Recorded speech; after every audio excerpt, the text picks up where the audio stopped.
สวัสดีครับเบาต้นครับสวัสดีครับผมสวัสดีครับสวัสดีที่บ่ยอดมาสู่ผู้สุคนเนาะ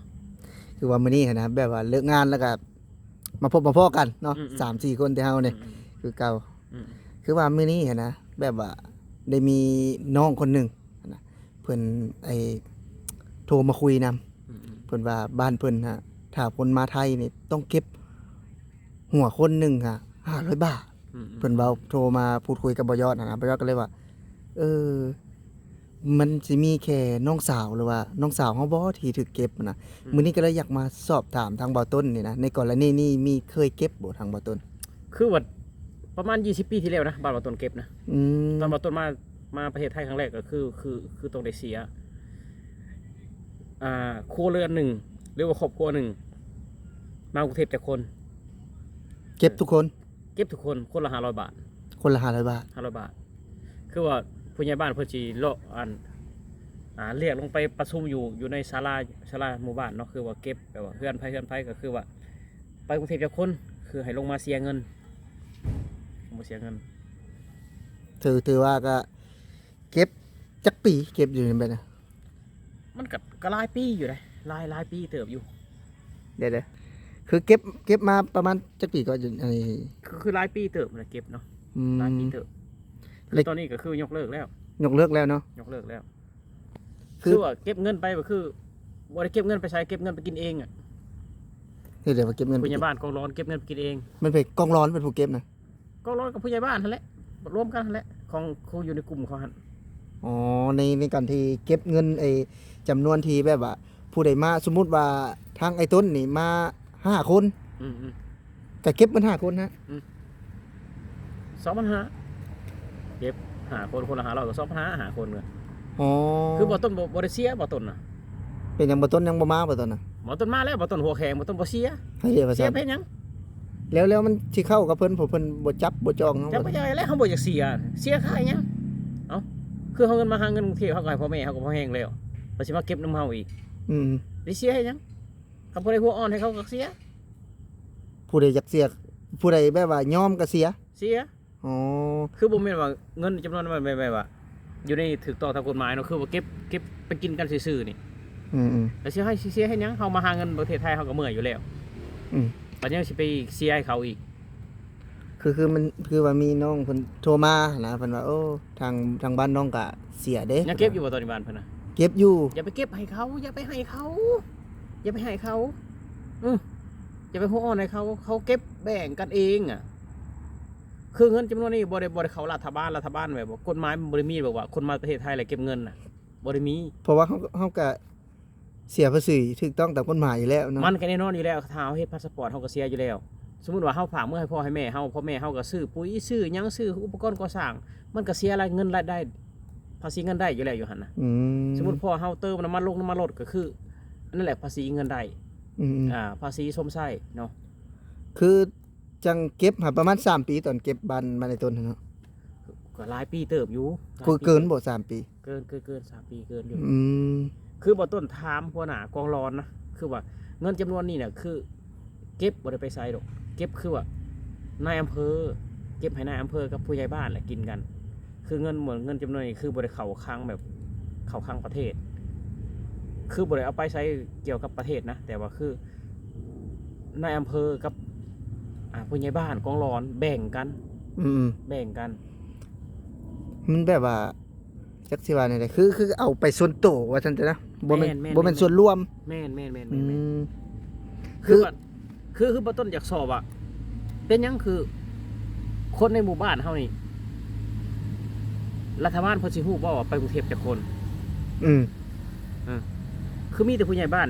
คือมีผู้ใหญ่บ้านคือฮู้นี่ครอบครัวบ่ต้นนี่ไปกรุงเทพจักคน คือมีแต่ผู้ใหญ่บ้านฮู้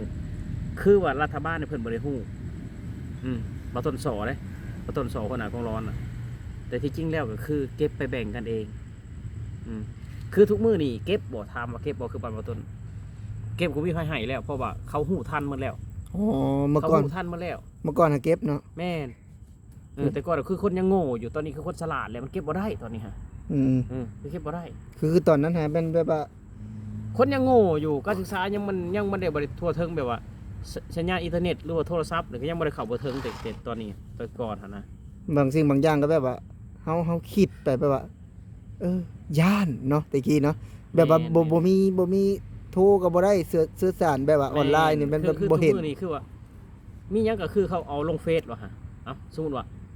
บ้านบ่ายอดยังเก็บเงินอยู่เงินคนกรุงเทพมันเอาลงเลยว่าเงินจำนวนนี้เอาไปใส่เจ้าต้องโพสต์ลงอยู่ในโลกโซเชียลว่าถามเขาเงินจำนวนนี้ไปใส่บ่แม่นเฮาบ่อยากเคลียร์เด้ถ้าว่าเอาไปแบบถูกต้องตามกฎหมายเอาไปแบบว่าเอาไปสร้างสาธารณประเทศน่ะ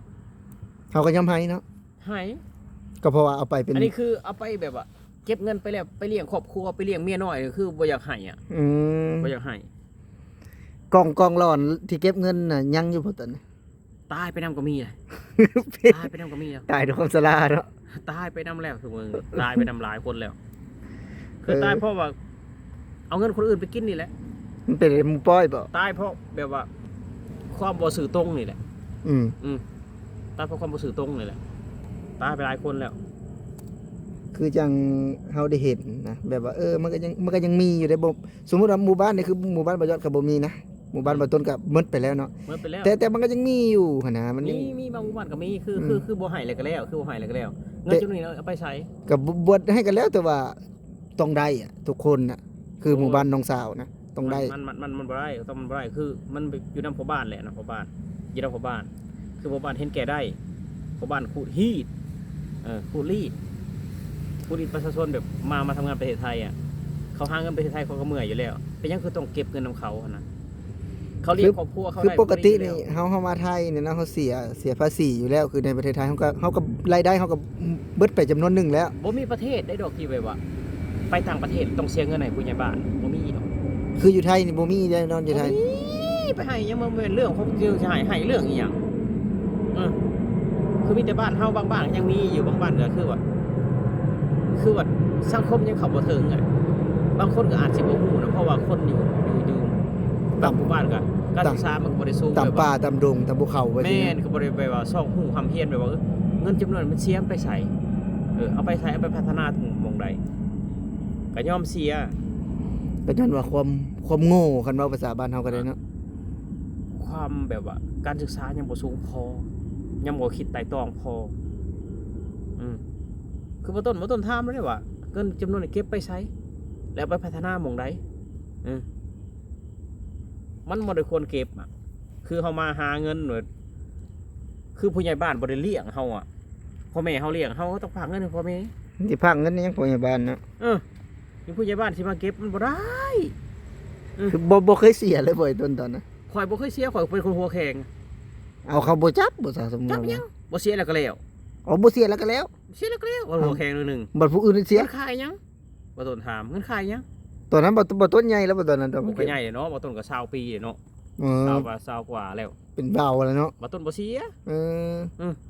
เขาฮักเขาก็มาถามเนาะ เขาก็มาถามเขาบ่เสีย อืม เสียไปเฮ็ดหยังเงินจำนวนนี้ไปใช้คือบ่ต้นบ่ถามเลยเด้ คันเป็นฮู้ที่มาที่ไปก็ย่อมเสียเนาะ ก็ยอมเสียอันนี้คือเงินจำนวนนั้นเอาไปใช้คือว่า เอาสมมุติว่าคือสมมุติว่าเพิ่นเก็บเนาะเพิ่นเก็บในมืออื่นเนี่ยสมมุติว่าเพิ่นเก็บแล้วเอาเข้ากองทุนหมู่บ้านสิยอมเสีย หมู่บ้านได้เสีย อ๋อก องทุนหมู่บ้านก็คือต้อง โปร่งใสอะเนาะ คุณต้องเอาไปสร้างถนนในหมู่บ้าน หรือว่าไปสร้างศาลาอยู่ในวัด หรือว่าไปสร้างคุณประโยชน์ในหมู่บ้านก็ย่อมเสียนี่อยากเสียเนาะก็ดีอีกบ่ต้นแบบว่าคน1นาทีพี่ว่าอยากเสียถ้าว่าแบบว่าเก็บไปแล้วแบบบ่ฮู้กบปลายสาเหตุก็บ่ต้นอีกคนหนึงอีกที่บ่แบบว่าบ่ยอมเสียบ่ยอมให้